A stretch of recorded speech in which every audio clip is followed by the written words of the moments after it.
চলে গেছে গো, বাড়ি চলে গেছে।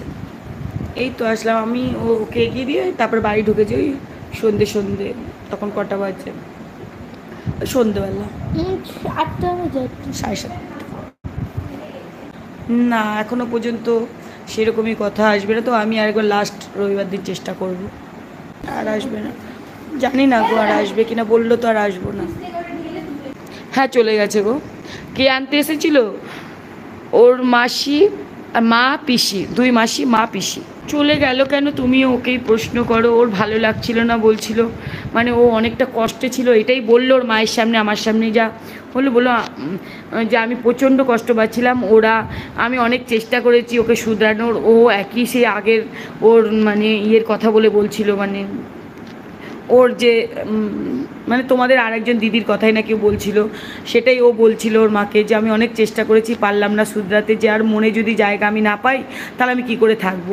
আমি বললাম আর একবার তবু ভেবে দেখা যায় না, বললাম আমি মনেই যদি জায়গা না পাই কোথায় থাকবো।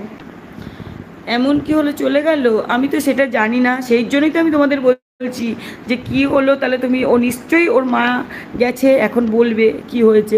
ও বললো যার মনে আমি জায়গা পাইনি আমি কি করে থাকবো, এটাই আমাকে লাস্ট বললো। আমি বললাম এই কথা কেন বলছিস? বললো আর আমাকে ভেঙে চুরে জিজ্ঞাসা করো না, আমি ওর মনে কোনো দিন জায়গা করতে পারিনি।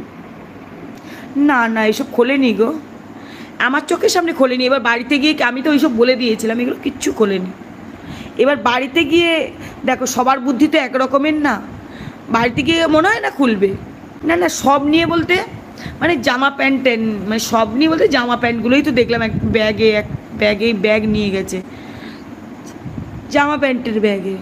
কিন্তু এটা যদি করে থাকে খুবই খারাপ করেছে, যদি এটাও করে থাকে, কারো চোখের জলে কেউ সুখী হতে পারবে না গো। এটা যদি ও করে থাকে একদম মোটে ভালো কাজ করেনি। তা আমি তো মানে কি বলবো, ওপরবেলা তো দেখেছে। ইস জানি না, ও পাশেই ছিল, একদম পাশে ছিল, কিচ্ছু নিয়ে যায়নি। ওইগুলো বলো না, ওই জামা প্যান্ট নিয়ে গেছে, আর একটা শাখা ছিল মানে পলা ছিল টিপ দেওয়া, ওইটা কানের টানের কিছু ছিল না, কানেরও পরেও আসেনি, পরেও যায়নি। ওর মা দেখাচ্ছিল তো, বললো দেখো কিছু নিয়ে যায়নি আমাদের মেয়ে, এরকম করে বলছিল তো। দেখো যে ওই কানের হার বলে ওরা আগে নিয়ে খুলে রেখেছে বলছিল, রাত্রেবেলা বলে ঘুমিয়েছে তখন বলে চেয়ে নিয়েছে, এটাই তো বললো ওর মা মাসি। জানি না আমি, এটা যদি আবার ওদের সাথে কথা বলতাম আমি জিজ্ঞাসা করতে পারতাম, আমি তো ওদের সাথে কথা বলি না, তো আমি কী করে জিজ্ঞাসা করব। কিন্তু ওটা ওর হাতে ছিল না। ওর মা বারবার আমাকে দেখাচ্ছিল, দেখ কিছু নিয়ে যায়নি, কিচ্ছু পড়ে নেই কেউ, মানে দেখাচ্ছিল। আসতে তো বলেছি, ও বলছিল তো আসবে না, আমি তো আসতে বলেছি, আমি বলেছি শোনা আবার এসো তুমি, বলেছে তো একবারে চলে গেলাম। আমি তো জানি না একবারে গেল কি না। যাওয়ার সময় বলছিল আমি প্রচণ্ড কষ্ট পেয়েছি, যার মনে আমার স্থান নেই তার কাছে আমি কি করে থাকবো মাসিমণি, এই কথাটা আমাকে বললো। এইবার আমি ওকে বলেছি কে বলেছে মনে স্থান নেই, সব ঠিক হয়ে যাবে, আর একবার ভেবে দেখা যায় না, এটা আমি বলেছি। এইবার ও কতটা নেবে সেটা ওর ব্যাপার। আর জানি না, আমি তো দিদিভাইকে বলেছি, সঙ্গীতা দিদিভাইকে, যে আপনি বলবেন, ও বলবে, নিশ্চয়ই বলবে, সব ঠিক করে দেবে।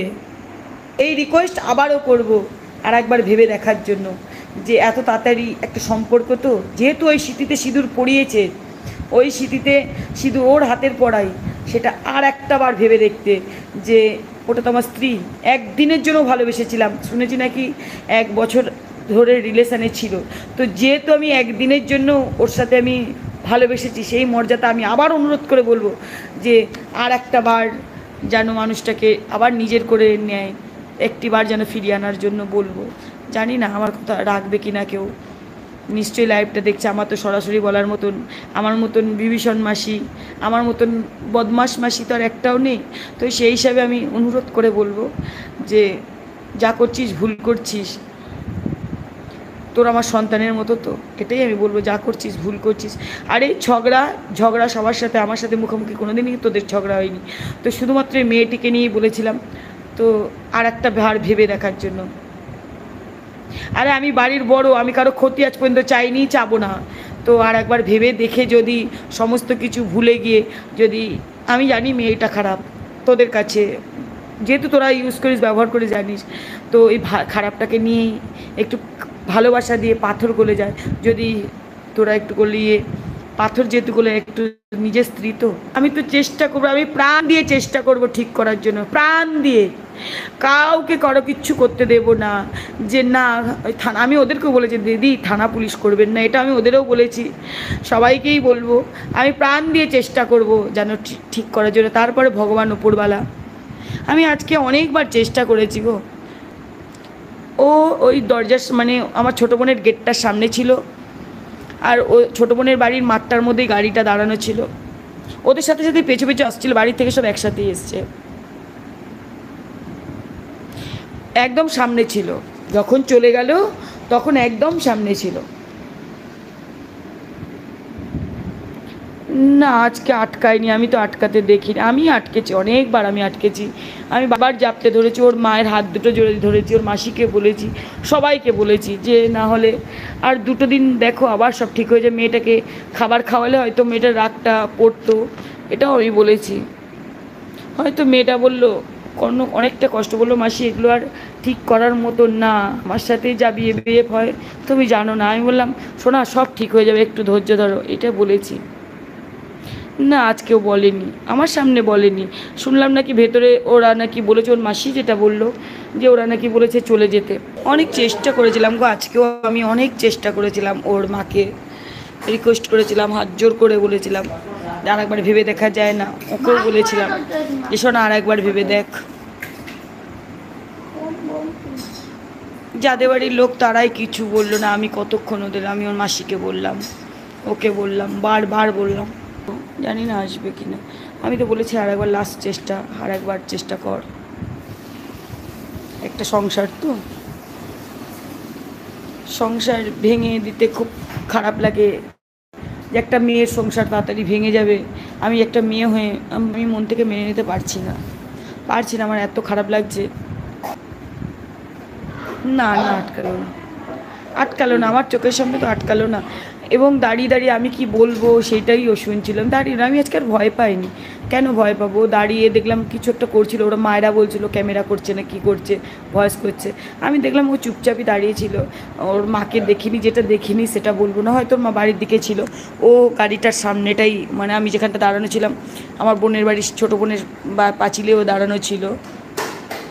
হ্যাঁ ঠিক বলেছ, এটাই হয়তো হবে সিদ্ধাম। না না খুলে ফেলি, শাখাটা আছে, শাখা পলা পড়াই আছে।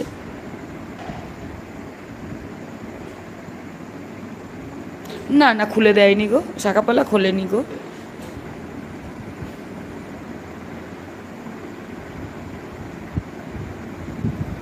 সেটাই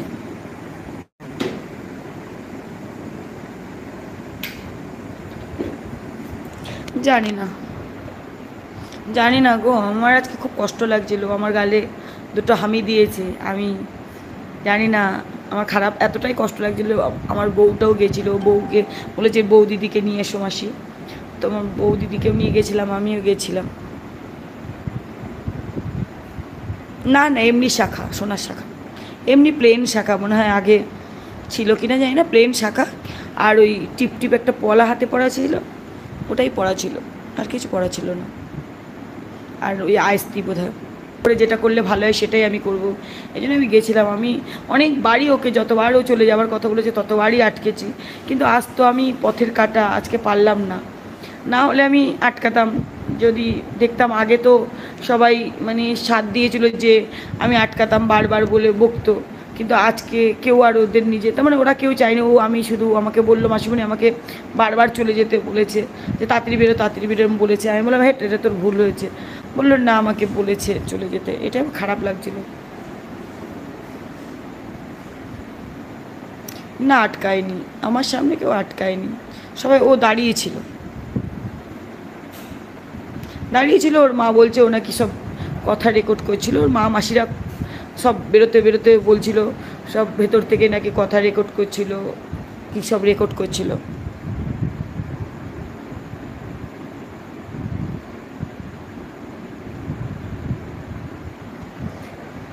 আর হতে পারলাম কোথায়, পারলাম না গো।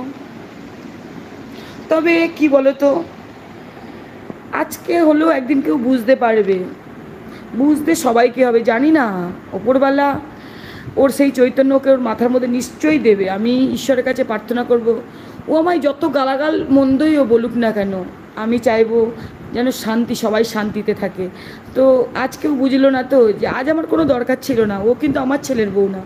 ও আমায় বাজে বাজে ফেক আইডি দিয়ে কমেন্ট করে যে আমার ছেলের বউ করে নেই না কেন। আজকের ওর অ্যাটিটিউডটা এমন দেখালো যে আমি মানে বেহায়া নিলজ্জার মতন গেছি। কিন্তু কেন গেছি একটা দিন বুঝবে, একটা সংসার শুধুমাত্র, ও যদি সংসার করে ওদের বাড়ির থাকবে, আমার কোনো ফয়দা নেই। তবু আমি কেন গেছি জানো, যে একটা সংসার যাতে হয়, আগামী দিন যেন অন্য তৃতীয় ব্যক্তি না আসে, বা এই বাজে কথাগুলো ওকে আমাকে যেমন শুনতে হয় ওদেরও শুনতে হয়। ওদের আশেপাশে মানুষ সবার, মানে আমি রাস্তা থেকে আসছি সবাই আমাকে ছিচি ছিচি করে বলছে, যখন ওদের বলছে আমার নিজের খারাপ লাগছে, যেহেতু আমার ফ্যামিলি। এবার আমাকে সবাই, আমি পরিচয় যদি ভাবি না আমি দেবো না, তবুও আমাকে দিতে হবে যেহেতু আমার ফ্যামিলি। সেই হিসাবে আমার খারাপ লাগছিল বলে আমি বেহায়া নিলজ্জার মতন আজকে গেছি, শুধু মেয়েটি যাতে সংসারটা হয় বলে। বেহায়া নিলজ্জা কান কাটা হয়েও আমি গেছি, মেয়েটি সংসার যাতে ফিরে পায়, এটাই আমার উদ্দেশ্য ছিল, তাছাড়া আমার কিচ্ছু ছিল না।